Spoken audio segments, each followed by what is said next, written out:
Ассалаумағалейкум, профессор Жұмаділ. Бүгінгі мен Ақтан Нұрдәулет Бейбітұлы миттернді қорғағым келеді және видеосын бастағым келеді. Мен бізде қазақ хандығының құрылуының алғы шарттары бізде кірісе саналады. Қазақ жерінде өмір сүрген ежелгі және орта ғасырлық мемлекеттер мен тайпалардың туралы мен атап өтуім керекпін. Мен атап өткім келетін тайпа олар әрине сақтар. Сақтарға дейін бізде андрондар болды, бірақ андрондарды біз негізі жатқызамыз. Әрине олар біз ата-бабамыз, себебі ботайлықтар бар олардың кезінде. Алдымен әрине сақтардан бастағанымыз дұрыс. Сақтар біздің ерте темір дәуірінің тұрғындары. Сақтардың кезінде біз өзіміз көшпелі мемлекет болдық. Ол кезде мемлекет емес, әрине жай тайпалар болып жүрді, және олар ешқандай одақ болмады, және де сақтар өздері әр жерде бөлініп жүрді. Сақтардан кейінгі бізде олар әрине қанлы үйсін нұғын болып саналады. Қанлы үйсін нұғын туралы жақсы ақпараттар, көптеген ақпараттар айтуға болады. Бізде ғұндар біздің заманымызға дейінгі 3000 және біздің заманымызға дейін біздің заманымыздағы бірінші ғасырларда өмір сүрген, орталық және шығыс Қазақстанда өмір сүрген. Ал енді үйсінде біздің заманымызға дейінгі 2 ғасырда қателеспесем, және біздің заманымызға дейінгі біздің заманымыздың 5 ғасырына шейін өмір сүрген. Қанлылар біздің заманымыздың 2 ғасырынан бастап біздің заманымыздың 5 ғасырына дейін өмір сүрген. Үйсіндер Жетісуда, ал қанлылар олар Сырдария бойында өмір сүрді десек болады. Ал енді ғұндарды келетін болсақ, олардың Мөдехан тұсында өте қатты күші еді. Олар өздеріне көптеген жерлерді бағындырады. Және де Мөдехан бөлінгеннен кейін олар әрине Қытайлармен көптеген соғыс болады, және оны өзіңіз айтқан болатынсыз ол соғыстардың бәрін. Ал енді әрине Қытайлармен соғыс сол уақыттағы, және де біздің Мөдехан ол енді ғұндар олар Евразияға қарай көшеді. Евразияда Атила бастаған топ ол жаққа енді жаңа өмір алып келеді, Евразияны жаулайды дегендей айтсақ болады. Ал енді осы ғұндардан кейінгі біздің ең әулеті және біздің төте неміз олар әрине түрік қағанаты бізде 552-603 жылдары өмір сүрген. 552-603 орталық Азияда болған, бастағаны Бумын қаған, және де ол кезеңдерде де өте мықты бір қаған болған болатын. Жалпы алғашқы деректер 542 жылы келеді. Бұлар туралы алдыңғы квизда айтып кеткен болатынмын. Ал енді Ашина руынан шыққан біздің жалпы айтқанда осы орталық Азияда бастаушыларымыз болып саналады. Және Бумын қағаннан кейін Мұқан қаған келеді, Мұқан қағаннан кейін Іштемей қаған келеді. Іштемей қаған ол Онақ будын жүйесін енгізеді. Және де бізде Мұқан қаған солтүстік Қытайдан және Каспий теңізінің шығысына дейін солтүстік Индияға шейінгі жерлердің бәрін жаулап береді. Енді түрік қағанатынан кейін әрине енді былай тоқталып кетейін, батыс түрік қағанаты және шығыс түрік қағанаты болып бөлінген болатын. 603, 704, 682, 744 қателеспесем шығыс түрік қағанаты. Ал енді ол кезеңдердегі бір маңызды оқиға ол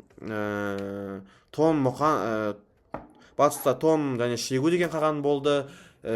Тон қағанында қытайлықтар бізде бұл қаған кезінде шығыс варварлары бұндай қуатты болған жоқ деп атап кетті қателеспесем. Ал енді шығыс түрік қағанатына біз білеміз, ол білге күлтеген қағандар, қапаған бар. Және олардың орналасқан жерінің өзі бөлек болды. Ұлы Жібек жолының шығысында бақылау жүргізген болатын, мал шаруашылығымен айналысты олар әрине. Ал енді және олардың бір астанасы Өтеген болды. Моңғолия жерінде жүрді. Және де жазуларды түріктердің жазуын енгізген болатын. Архон Енисей жазуларын енгізді Архон өзенінің бойында. Ал олардан кейін бізде қарлұқтар, ұйғырлар, түркештер кетеді. Түркештер 704-756 ол уақытта Атлақ шайқасы біздің жерімізден Қытайларда 1000 жылға жібек әкетеді және Орта Азияда ислам дінін қалыптастырады. Ұйғырлар олар шығыс түрік қағанатының басы болады 744 жылы, және де 840 жылға шейін қателеспесем. Ұйғырлардың тұсында маңызды ақпарат болды. Олар өздері шығыс түрік қағанатын ұстап тұрды. Және келесі ол қарлұқтар 756-940 жыл. Олардың уақытында олар Енисей қырғыздармен бірігіп ұйғырларды жеңеді, өзін Жетісуға келетін жолда оғыздарды қуып жібереді. Бұның бәрі айтылған болатын алдыңғы сабақта. Ал енді оғыздар 9 ғасыр мен 11 ғасырдың өмір сүрген аралығында өмір сүрген, әнде өзінің түркілігін жоғалтпаған тайпа деп мемлекет деп келеді. Олар қателеспесем ең алдымен жетісу маңайында өмір сүрген, және одан кейін Сырдарияның төменгі ағысына кетті, және халықтардың қуғын сүргінімен. Бұлардың астанасы Яңгикент қаласы. Және де оғыздардан кейін әрине біз қимақ және қыпшақ туралы айта кетеміз. Қимақтар олар үстіңгі ертіс бойын мекендегендер, және де қимақтардың ішінде қыпшақтар болады. Біздің қыпшақтар дегеніміз олар әрине өте бір маңызды тұрғындар болып саналады. Себебі қыпшақтар олар біздің 11-13 ғасырда өмір сүрген, оғыздарды Сырдариядан қуып жүрген, ары қарай дешті Қыпшақты билік жүргізген. Көшпелі басқару моделі болды, хорезмдармен әртүрлі қарым-қатынаста болды. Ал енді осы уақытта Қарахан мемлекеті олар 10-12 ғасырларда қателеспесем өмір сүрді. Қарахандар 1128-ді қидандар келеді. Қыпшақтар, Қарахандар 1128-1212 жылдары өмір сүрген. Жоқ, 944-1212 жылдары өмір сүрген. Қарахандардың кезінде ең атақты оқиға Мұса хан 960 жылы ислам дінін Орта Азияға енгізді. 1960 жылы 200 мың шатыр үй мұсылман дінін қабылдаған. 1999 жылы Самани мемлекетін талқандап, және де өздерінің шекараларын Әмударияға жеткізді, және олар Газнауимен сол Әмударияда шекаралас болды. Келесі қара қытайлар 1128-1212 жылдар. Қара қытайлардағы ең маңызды оқиға ол жерде әйел билікке келді, әйел билік жүргізді. Әрине бұлардың бәрі қыпшақтардың келуімен, наймандардың келуімен біткен болатын. Ал енді осы уақытта айта кететін әрине жайт, ол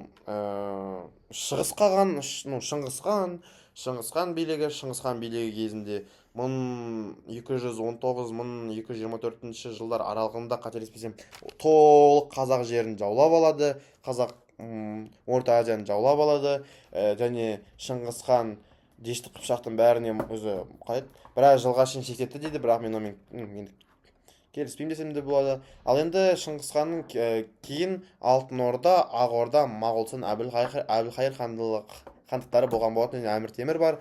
Алтын Ордаға келетін болсақ, ол 13-15 ғасырларда өмір сүрді. Батуханның жорығы бар ол уақытта, әрине біз білеміз. Ол біраз жерлерге шейін барды. Дешті Қыпшақ Еділден Жайыққа, Сырдарияға Батый хан құрған болатын. Қазақ хандары шыққан Шыңғыс ұрпақтары сол уақытта дами бастаған болатын. Ал енді Ақ Орданың біз білеміз, біздің Керей мен Жәнібек сол кездегі Ұрыс ханның немересі деп айтады. Еділ мен Жайықта, және де дәл солай 13-15 ғасырларда өмір сүрген. Ал енді Әбілхайыр хан 30 жыл билік еткен, 28-68-40 жыл билік еткен. Қателеспесем Қазақстан аумағында өмір сүрді. Ол Сығанақтың түбегінде ұтылғаннан кейін жоңғарларға біздің осы уақытта міне қазақ хандығының құрылуының бастамасы болып саналады. Себебі ол кімдерге ұтылғаннан кейін жоңғарларға Сығанақ түбінде, одан біздің қазақтың сұлтандары ақын шыға бастайды. Енді менің мұғалімнің айтқан осы уақытта сөзі бар. Бізде мен мұғалім айту бойынша жалпы Әбілхайыр хан жаңа Шыңғысханнан шыққан қазақтың сұлтандарын, көптеген сұлтандарын өзі басып, оларға көмек көрсетпей, соғыстарға өздерін жіберіп, оларды барынша енді өлтіргісі келген деген маған сондай тұжырым айтқан болатын мен мұғалімім. Жұмаділ ағай, сіз емес сізше, бұл мен мектептегі мұғалімім. Ал енді келесі ол әрине біздің қазақ хандығы. Біздің қазақ хандығы 1465-1466 жылдары құрылды деген ой келеді. Біздің қазақ хандығы кімнен шыққаннан кейін Есенбұғанға барып, одан пана сұрайды. Олар Қозыбасы деген жерде ең бірінші өздерін сайлайды, Керейді хан сайлайды, Керей ханды. Және де Әбілхайыр хандығы Сығанақ үшін соғысты бастайды. Сығанақ үшін соғыс сол кезде не үшін болды? Себебі ол Сығанақ сырдың бойындағы қалалар үшін соғыс болды, және Сығанақ ол тактикалық тұрғанда өте маңызды бір жер болған болатын. Осы қазақ хандығының құрылуын алғышарттан айтып болдым. Так, нешінші минуттар? 10-шы минуттарда қазақ хандығын айтып болдым. 10-2. Ал енді бізде келесі тақырып ол қазақ хандығының құрылуы, тарихы мен территориясының қалыптасуы болып саналады. Енді бұл кез өте қызық кез десем де қателеспеймін, себебі бізде Керей мен Жәнібек бастаған қазақтар сол уақытта өздерін алаш деп атап хандық құрған болатын. Бізде ең алдымен Бұрындық хан, осы жерде айтып кететін жайт, Бұрындық хан 1473-1511 жылдары билік еткен өте мықты хан болған. Себебі бір жазушының айтуынша, әрине ол Қасым хан сияқты енді білімге қатты нетпеген, бірақ Бұрындық ханның бір қателеспесем Карпини айтқан болатын. Бұрындық хан атқа отырған кезде қалғандары ештеңе сұрамай атқа бірге отырып аттанып кете беретін болған деп айтқан болатын. Бір кісі айтады соны.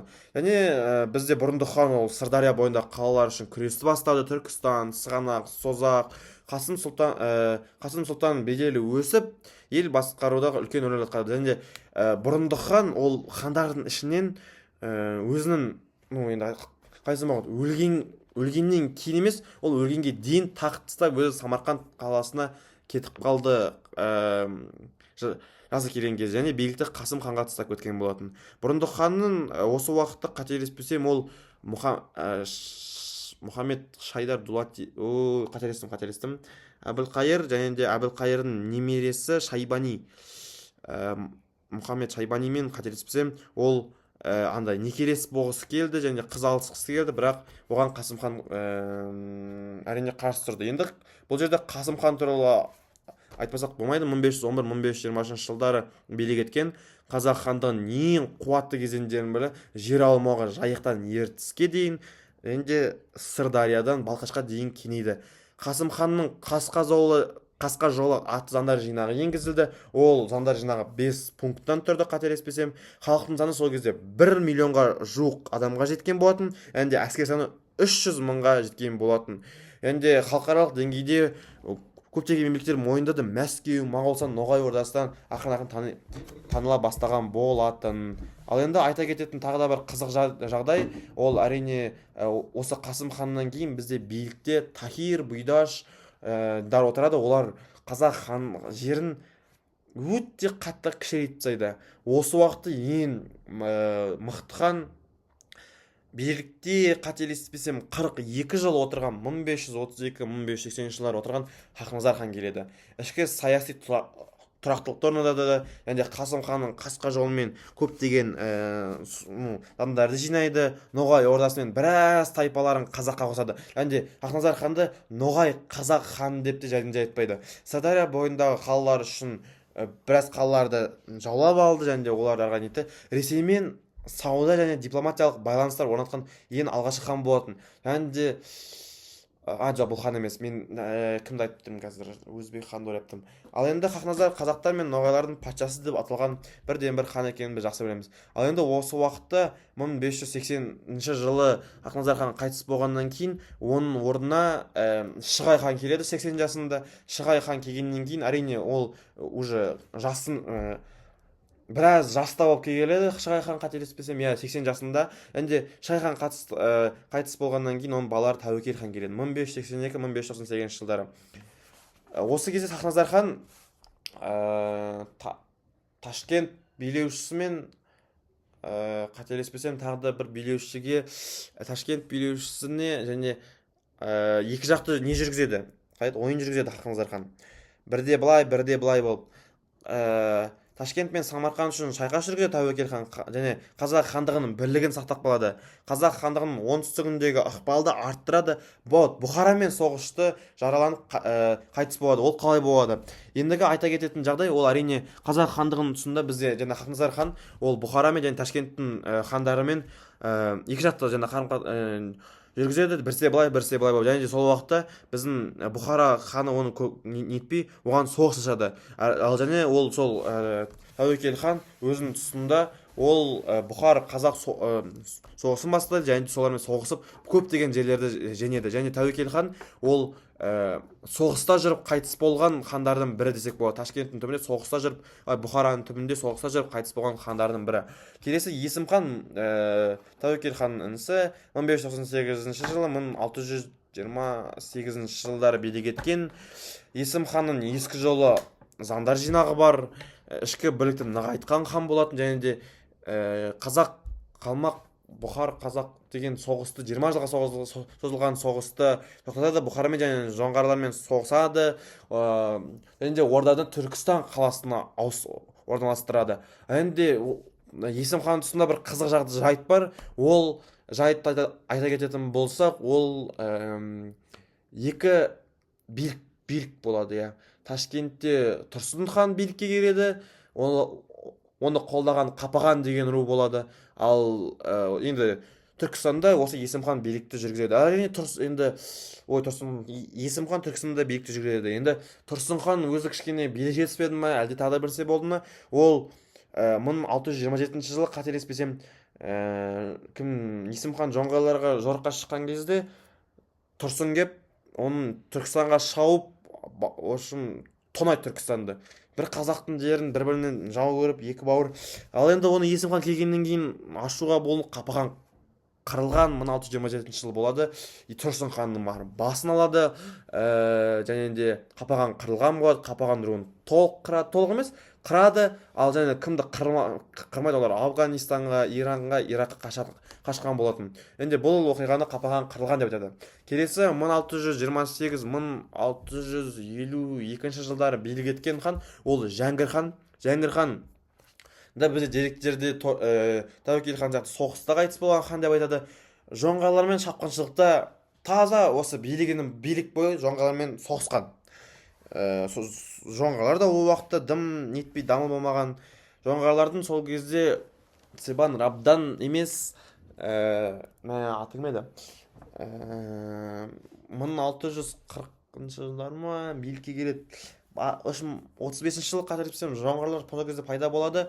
Ал енді 1643 жылы Орбұлақ шайқасы Жәңгір хан тұсындағы ең андай атақты шайқастардың бірі болады. Әрине ол деректер бойынша 600 сарбазбен Жәңгір хан 50 мың жоңғардың сарбазына әскермен тоқтатқан. Жалаңтөс батыр көмекке келеді. Және содан кейін қателеспесем сол кезде бір кино бар. Қазақ елінің батырын рухын көтерген Жәңгір хан болып саналады.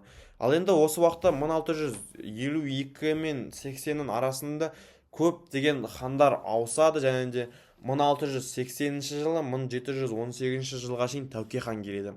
Тәуке ханның 7 жарғысы адамдар жинағын қабылдайды. Қазақ хандығының алтын ғасыры қой үстіне бозторғай жұмыртқалаған кезінде айтады қателеспесем.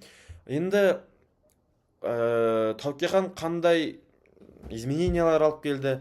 Ең алдымен олар әрине ол қарапайым халықтың несін көтерді. Енді қателестім. Қарапайым халық емес, ақылды дана адамдардың несін көтерді, билердің беделін көтерді. Бұлай ұстаздардың, енді ұстаздар емес, елге пайдасы тиетін адамдардың билігін көтерген болатын. Және осы уақыттан бастап төре несінің ұрпақтарының балалары ақырын уже түсе бастады. Билік кеңес Төле би, Қазбек би, Әйтеке би күшейді әрине. Ішкі және сыртқы саясатта тұрақталып орнады. Бірлік пен заң үстіндегі нығайды. Заң жақсы болды. Қателеспесем сол уақытта бір адамның құны, ер адамның құны 3000 бас қойдай болды. Әйелдің құны 500 бас қой болды. Яғни де егер төре руынан шыққан адамды немесе төре руынан шыққан адамға 7 рет па, 2 рет па, былай 7 рет қой деймін. Енді мықты болса, несін кешіреді, қылмысын кешіреді. Қателеспесем 7 рет. Ал енді Тәуке ханнан кейін 1718 жылы бізде уже қазақ іштей құлдырай бастайды. Қателеспесем бұл уже жоқ, дұрыс. Енді қалыптасуын айтсадым, қазақ мемлекетінің қайта жаңғыру кезеңдері ол әрине Алаш автономиясы. Енді айта берейін қазақ хандығының несін, тарихын. Қателеспесем, Тәуке ханнан кейін біз биік тастап қалмай қалдық. Қайып хан жоқ, қайып емес, қайып хан билікті ұстап қала алмай қалды қателеспесем. Және де орта жүз сәмеке болат болды, ұлы жүз жолбарыс хан болды, кіші жүз әбілқайыр хан болды. Осы үш хан беделі мықты болды. Келесі айтатын болсақ, енді бұл жерде Ақтабан шұбырынды деген оқиға бар. Ақтабан шұбырынды оқиғасы қазақ хандығының 1620-27 жылдары болған оқиға. Жоңғар хан Канси Қытайдың билеушісі қайтыс болғаннан кейін жоңғарлар Цебан Рабдан бастаған қол, қателеспесем, қазақтың жеріне кіріп келеді. Қазақтың жеріне кіріп келіп олар деген ой қырғын жойғын не жұмсайды. Және осы уақытта қазақтардың неліктен енді төтеп бере алмай осы басындағы жылдар қиын болды деген сұраққа бір жазушының сөзі бар. Қазақтардың ауылдары бір-бірінен 40 күн шақырымда орналасқан деген бір сөзі бар. Қателеспесем, сондай сөз бар. Ал енді Цебан Рабдан кіріп келеді. Ол уақытта Әбілқайыр Сәмеке деген біздің Жолбарыс хан деген, Болат хан деген сұлтандарымыз, сол кездегі Болат хан 300-дің ханы болып құрылтай бастайды. Ой, құрылтай 1620-30 жылдары Аңырақай шайқасы болады. Аңыратып біздің нелерін деді. Боланты шайқасы болады 1627 жылдары. Қателеспесем, ой, ол уақыттарда мықты. Әбілқайыр хан сол кездерде не көш бастады. Әбілқайыр хан Аңырақай шайқасында көш бастады, қолбасшы болды. Және де сол Болат хан қайтыс болғаннан кейін үш жақ бық тарайды ғой. Әбілқайыр хан кіші жүзге барады, Жолбарыс ұлы жүз, мын жаққа кетеді. Ал енді бұл уақытта Анна Ионовна мен Тевкелеев пен Таймас қателеспесем бастаған немен осы Әбілқайырға келеді. Әбілқайырдың сол кездегі ойы ол Шыңғыс хан сияқты, Шыңғыс хан демей ақ қояйын, енді Шыңғыс хан несі сияқты мен ойымша, Анна Ионовна күш жинап толық қазақтың жерін, енді қазақтың бір ғой олар қандас бауырлар, соның бәрін күш жинап, енді ол хан болса қазақ енді бір-бірін қолдайды деген ой бар. Енді жоңғарларға қарсы соғыс, қытайларға қарсы соғыс, себебі сол уақытта уже қытайлар жоңғарлардың кейіннен қытайлармен қақтығыс басталып жатыр. Бірақ енді ол кезде біздің болмады. 1731 жылы Майтөбе деген жерде қателеспесем 29 старшынмен Әбілқайыр хан келісімге қол қояды. Әрине Нұралы хан ол кездегі билер басында қолдамайды. Нұралы хан Тевкелеев пен Таймаспет соны қорғайды. В общем, сондай оқиғалар болады. Әрине, содан кейін қазақ толыққанды Ресейдің құрамына енеді. Ресейге ене бастайды ұлы жүз 1824-1822 жылдары Орынбор, Сібір нелері шығады, реформалары. Сосын Игельстронның реформасы бар. Олардың арасында әрине біздің қазақтардың ұлы көтерілістері бар. Кенесары хан, Абылай хан бар осы тұстарда. Сырым Датұлы, Исатай мен Махамбет, қателеспесем. В общем, көптеген көтерілістер болды. Бұның бәрі әрине, енді Абылай хан туралы айтып кетейін, қазақтан біртұтас мемлекетке айналдырады. Ресей мен Қытаймен дипломатиялық байланыстар орнатады. Және бір Шәкәрім Құдайберді айтқан болатын. Осы уақытта бізге Абылай хандай билік ешқандай ханда болған жоқ. Шәкәрім Құдайберді емес, Шоқан Уәлиханов. Абылай хандай билік ешқандай ханда болған жоқ деп айтқан болатын Шоқан Уәлиханов, қателеспесем. Және де Абылай хан бір жазушы болды. Атын ұмытып қалдым. Абылай хан екі жақта да жүрді, бірақ ешкімге бас бұрып мойымады деген сөзі бар.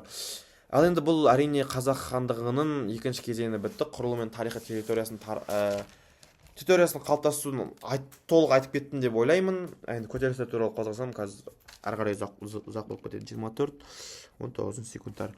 Келесі біздің тақырып қазақ мемлекетінде қайта жаңғыру кезеңдері.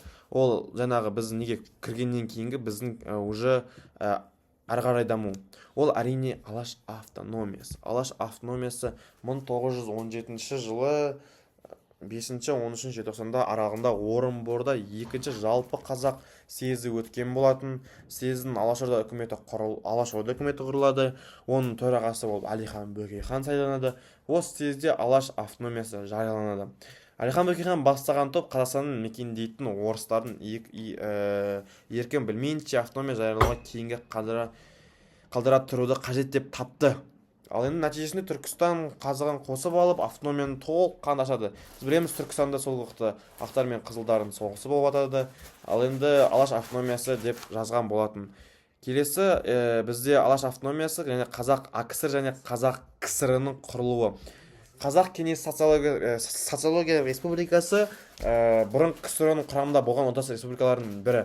Ол 1920 жылы 26 тамызда құрылды және алғашқы кезде Қырғыз АКСР деп аталған болатын.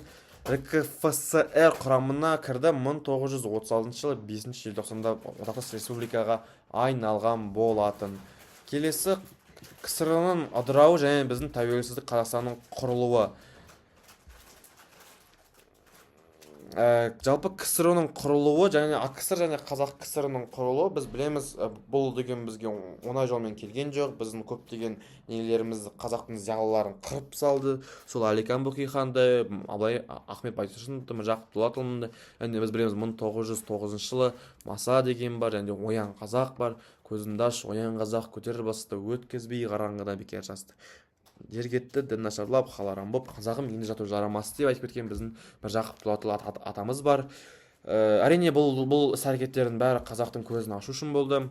Біздің қазақ санасыз, қазақ тұтылмасын, адам болсын, ертең болашағы болсын деп бізге қалдырған біздің аталарымыздың бұл мұрасы деп мен білемін. Келесі енді КСР-ның ыдырауы және қазақ тәуелсіздігінің жариялануы айта кететін боламыз. Жалпы 1991 жыл көптеген оқиғалар болады. Біз білеміз, Сталиннан кейін Хрущев, Брежнев деген көптеген адамдар келеді. Жалпы олардың сол тұстарында біздің енді біз білеміз, КСР мен ақш ол әрдайым бәсекелес болды. Соғыста да, кинода да, Том и Джерри мен Микки Маус кинолар. Ну погоди мен Том и Джерри бізден неге сондай бізде көптеген кинолар шықты. Әр жақ, мысалы біздік 1991 жылы желтоқсанда ірі оқиғалар толы болды. Жалпы бізде ол оқиғалардың бастамасы желтоқсан оқиғасы деп айтсам қате болмайды. Біздің қазақтың жастары көтеріліске шығып, әрдайым көтеріліске шығып, ол уақыттар өте қиын кезеңдер болды. КСР-ның құлауының басты себептерінің бірі экономикалық дамудың артқа қалуы, жаңа айтып кеткендей, сондай-ақ оның өндірісін шығарған тауарлары өте төмен болды. Қателеспесем, Хрущевтің кезінде көптеген алдаулар болды. Өздеріне 5-6 есе көп достижение қосты, өтірік жұмыс істеген болатын. Ал енді 1991 жылы 1 желтоқсанда Қазақстан тарихи тұңғыш рет бүкіл халықтың президент сайлауы өткен болатын. Қазақстан Республиканың тарихында алғаш рет санаулы түрде өзінің тағдырына сенім тапсырып, Нұрсұлтан Әбішұлы Назарбаев президент болды. 9.960.000 азамат болды, 88,42% сайлау учаскелеріне келіп, Назарбаевқа дауыс береді.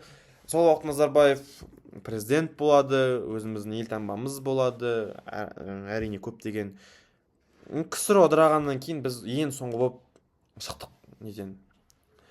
Әрине Назарбаевты жақсы деп айта алмаймын, бірақ сол уақытта ол біздің қазаққа деген бір үміт болды. Астананы Астана қылды деп айтсақ болады, бірақ әрине істеген іс-әрекеттері көп шығар, бірақ өзінің несімен бәрін құрты деп айтсам қате болмайды. Жалпы Жанатау мемлекетке Қазақ Республикасы болып атандық біз. Және 93 жыл теңге, 92 жыл тір, теңге декларациян көптеген декларациялар шықты. Кешірім сұраймын, ұмытып тұрмын. Енді Қазақстан Назарбаев жақсы деп айтуға келмейді. Сол үшін Назарбаев туралы көп нәрсе айтқым келіп тұрған жоқ. Брежневтің келісімімен, қателеспесем, Беловеждің келісімімен Назарбаев президент болады. келесі біз көптеген 2005 жылы Қытаймен осы жақында Ресеймен, Қырғызстанмен, Өзбекстанмен мәңгілік достыққа қол қоямыз. В общем, сондай көптеген оқиғалар болды. Әрине, бұл Назарбаевтың жақсы жақтары деп айтсам болады, бірақ соңғы жаңалықтарға барсақ 500 миллион теңге негізі жатыр ғой жақта. Әрине, енді қорытындылай келе мен айтқым келетіні жалпы біздің қазақтың тарихында көптеген оқиғалар біздің қазақ ата бабаларымыздың арқасында аман қалдық деп айтқым келеді. Себебі әрине бұрынғы 15-ден 19 ғасырға дейінгі кезінде айтатынымыз біздің жоңғарлар, біздің ата бабаларымыз қорықпай, нағыз еркектер ғой сол кездегі. Жылау мылау жоқ, бірсе болса бітті сұрау соғысқа кетеді, елім үшін жерім үшін деп. Енді 19 ғасырда бұл ешкімнің кінәсі емес, Әбілқайыр ханның кінәсі деп айтуға келмейді. Себебі бұл қазақтың санасыздығының келесі деп ойлаймын. Себебі сол кездегі мысалы әдеби кітаптарды оқитын болсақ, біздің қазақтың мысалы кедейлерге орыстар қару-жарақ ұстатып жіберіп, және солай нетті десек болады. Себебі біздің байлар сол кездегі бір ауылды неткен байлар, тамақтандырған, қоректендірген байлардың бәрін сол біздің кедейлер, оқымаған ақымақтар ұстап берді деп айтсақ қате болмайды. Себебі көптеген шығармаларда біздің қазақ қыздарын бәрін ұстап берген осы біздің өзіміздің қазақтың ақымақтары деп айтсам болады. Енді ол қате кетіп қалдым. 19 ғасыр біз үшін, біздің қазақ жері үшін өте қиын кезең болды. Және де сол кезеңінде біздің қазақтың ұлы зиялылары, ұлы адамдары осы біздің сақтап, жерімізді аман сақтап, ұлтымызды, этникамызды аман сақтап, қазіргі кезге шейін алып келді. Енді бұны біз өзіміз ары қарай дамыту керекпіз. Мен Ақтан Нұрдәулет, рахмет. Назарларыңызға сау болыңыздар.